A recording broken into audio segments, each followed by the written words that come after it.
Hey everybody, Guilty here. I've seen a lot of comments here recently from people wanting a brief tutorial on how to use Special K to dump and inject custom textures into the Ninja Gaiden Master Collection.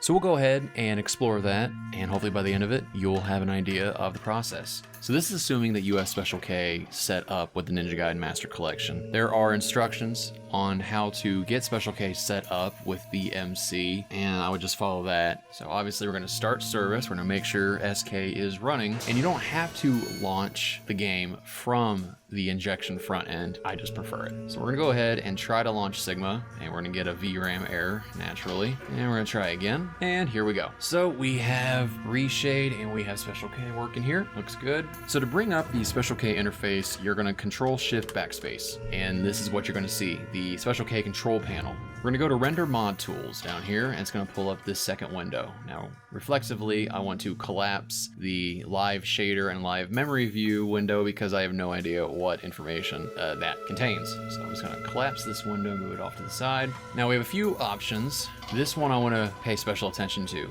It's cut off here, but this option is hide unused textures. If you only want currently what is on screen, then you would just check this right here. Highlight selected texture in game, I recommend keeping that on because this will show you what you are looking at when you have a texture highlighted. So here we have the list of textures, and these alphanumeric codes are referenced as hashes. The format for the texture is up here, and I've typically seen BC1 or BC3, also known as DXT1 or DXT3. The DXT1s are RGBs. They have no alpha layers.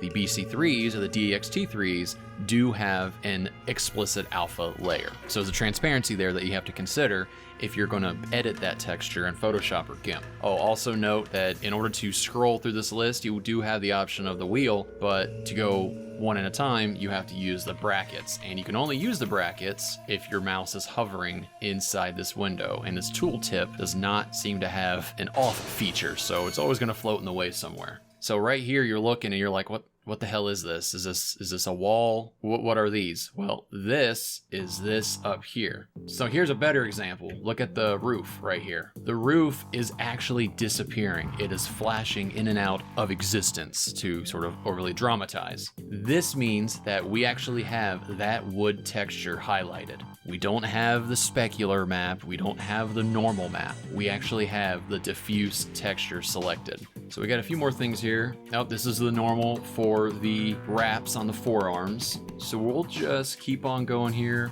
Oh, here we go. This might be good. So this is the texture for the wrap around the hilt of the dragon sword.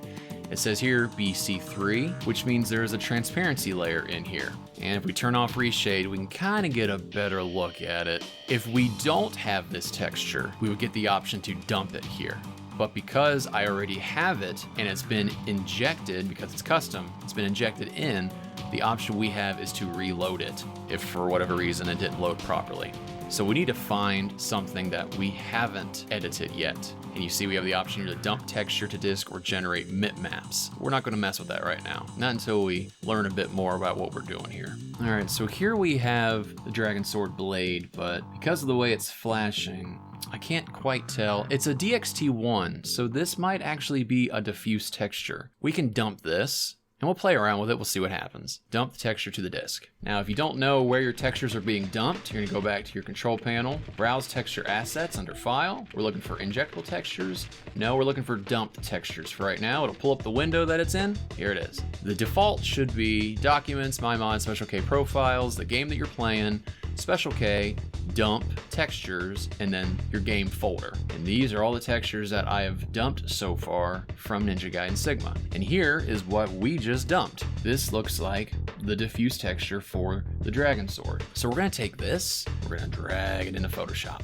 As you can see here, we just have the RGB. There is no alpha, so when the game told us it was a BC1, it's just a straight up DXT1, no alpha. Let's make a quick change to the sword here. File, save as. Now you're gonna wanna save it as a DDS. That's how it's being exported. So that's how you're gonna wanna import it. you must delete everything up to the hash name. So it's gonna give you this compressed underscore prefix, for lack of a better word, in front of the hash. And we want to inject this into our game, right? Well, we are in the dump folder for right now. So let's go back to Special K. We should have an inject folder here. And within inject, we should have textures.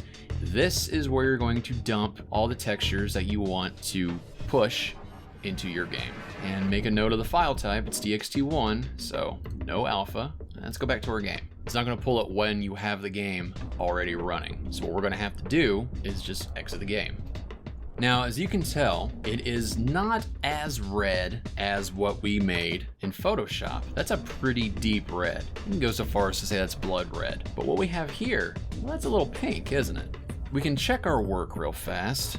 The name of the hash was 54 Charlie. So let's go ahead and go down to 54 Charlie. So there it is. But as you can see, it's only flashing between silver and the red. That must mean there is another texture here for the sword that we're missing. So here's something else.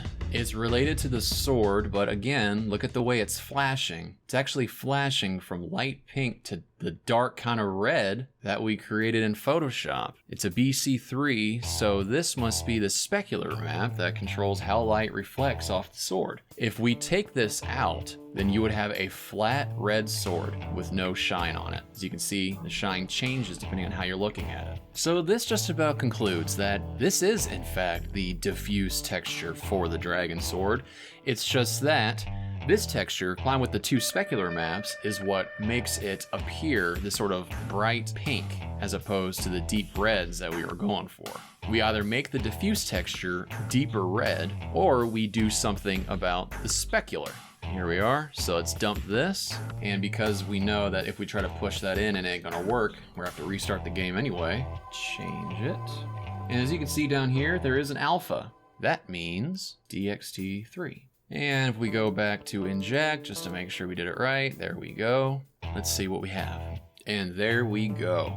So now we have a red diffuse texture, and we basically told the object that when light reflects off of it, it's going to come off as red. So there's still a little bit of white light coming off of this object, but two of the three textures that are mapped to the blade are red. So there's actually a bit of a red glow to it, and the light that bounces off of it, which as you can see, the appearance of the sword changes depending on how you view it. And so that, ladies and gentlemen, is how we do it. Hopefully you'll learn something from this.